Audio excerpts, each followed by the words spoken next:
एक बार की बात है, एक बहुत बड़ी आर्ट गैलरी ने कॉन्टेस्ट डिक्लेयर किया। उसमें उन्होंने अनाउंस किया कि जो भी पेंटर पीस को डिपिक्ट करने वाली वर्ल्ड की सबसे अच्छी पेंटिंग बनाएगा, उसको $10 मिलियन का इनाम मिलेगा। ये बात पूरी दुनिया में फैल गई और पूरी दुनिया से हजारों पेंटर्स ने अपनी अपनी पेंटिंग भेजी उस कॉन्टेस्ट में पार्टिसिपेट करने के लिए। उन हजारों पेंटिंग्स में से जो इस कॉन्टेस्ट के जजेस थे, उन्होंने फाइनली 100 पेंटिंग्स को शॉर्टलिस्ट किया और उन 100 पेंटिंग्स की एक एग्जीबिशन लगाई। उस एग्जीबिशन में इन सारे पेंटर्स को तो इनवाइट किया ही किया, साथ ही साथ मीडिया वाले भी बैठे हुए थे और मीडिया वालों के साथ हजारों लोगों की भीड़ भी जमा थी।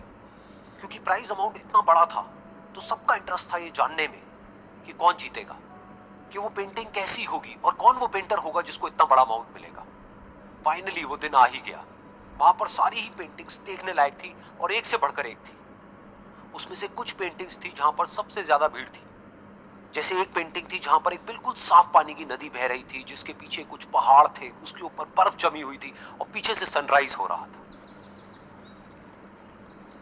एक और पेंटिंग थी जहां पर पेंटर ने पीस को डिपिक्ट किया था फुल मून नाइट के थ्रू, यानी कि एक बिल्कुल पीसफुल लेक थी जिसका पानी बिल्कुल स्टिल था, इतना स्टिल कि उसके अंदर आप रिफ्लेक्शन देख सकते थे आसपास में जो भी कुछ था उसका, बिल्कुल एक मिरर की तरह। और बिल्कुल डार्क आसमान में कुछ तारे चमक रहे थे और एक चांद चमक रहा था।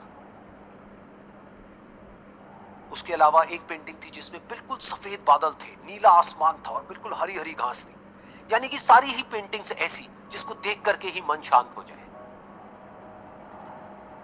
तो कॉन्टेस्ट बहुत ही टफ था क्योंकि सारी पेंटिंग्स एक से बढ़कर एक थी, तो जजेस के लिए शॉर्टलिस्ट करना कि कौन सी पेंटिंग बेस्ट है, that was very very difficult. लेकिन वो मोमेंट आ ही गया जब जजेस ने अपना माइंड मेकअप कर लिया और एक पेंटिंग को इन सारी पेंटिंग्स में से सिलेक्ट कर लिया और उस पेंटिंग को एक बड़े से कर्टेन के पीछे रख दिया। सामने वो सारे पेंटर्स बैठे हुए थे, मीडिया वाले थे और हजारों लोगों की भीड़ थी। सबकी क्यूरियोसिटी बढ़ती चली जा रही थी क्योंकि अमाउंट बहुत बड़ा था। लेकिन जैसे ही वो पर्दा हटा और सामने से सबने उस पेंटिंग को देखा तो सब हैरान रह गए। सब एक दूसरे की शक्ल देखने लगे। किसी को कुछ समझ नहीं आ रहा था कि एक्चुअल में हो क्या रहा है, क्योंकि वो पेंटिंग जो वहां पर दिख रही थी वो दूर दूर तक शांति को डिपिक्ट नहीं कर रही थी।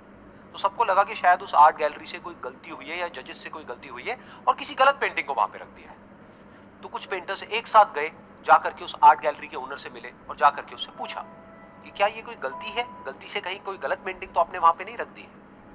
तो आर्ट गैलरी वाला थोड़ा सा मुस्कुराया और बोला, नहीं ये पेंटिंग बिल्कुल ठीक है, जजेस ने इसी पेंटिंग को सिलेक्ट किया है और यही पेंटिंग आज की विनर है।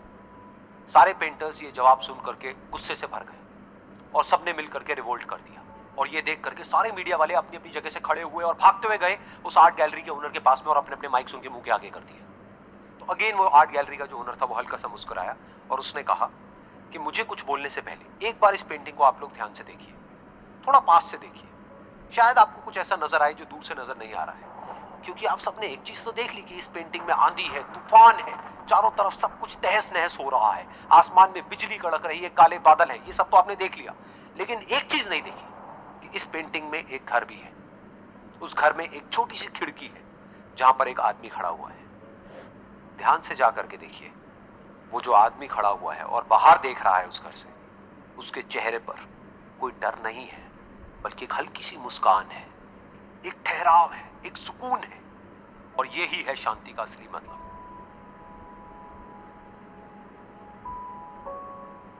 यानी कि शांति का मतलब ये नहीं है कि हमारे बाहर सब कुछ शांत है और फिर हम शांत हैं, क्योंकि वो टेम्पररी है। असली शांति का मतलब ये है कि हमारे बाहर चाहे जो कुछ भी हो रहा हो, हम अंदर से पूरी तरह से शांत हैं, हमारा मन शांत है। क्योंकि जिसका मन शांत नहीं है उसको चाहे आप कितनी भी सुंदर से सुंदर जगह पर ले जाकर के बिठा दो, वो वहां पर भी जाकर के दुखी ही रहेगा। लेकिन दूसरी तरफ से जिसका मन शांत है, उसके बाहर चाहे कुछ भी हो रहा हो, चाहे मौसम कैसा भी हो, चाहे उसके आसपास में सब कुछ तहस नहस हो रहा हो, तूफान हो, लेकिन वो अंदर से बिल्कुल शांत रहेगा। और यही है शांति का असली मतलब।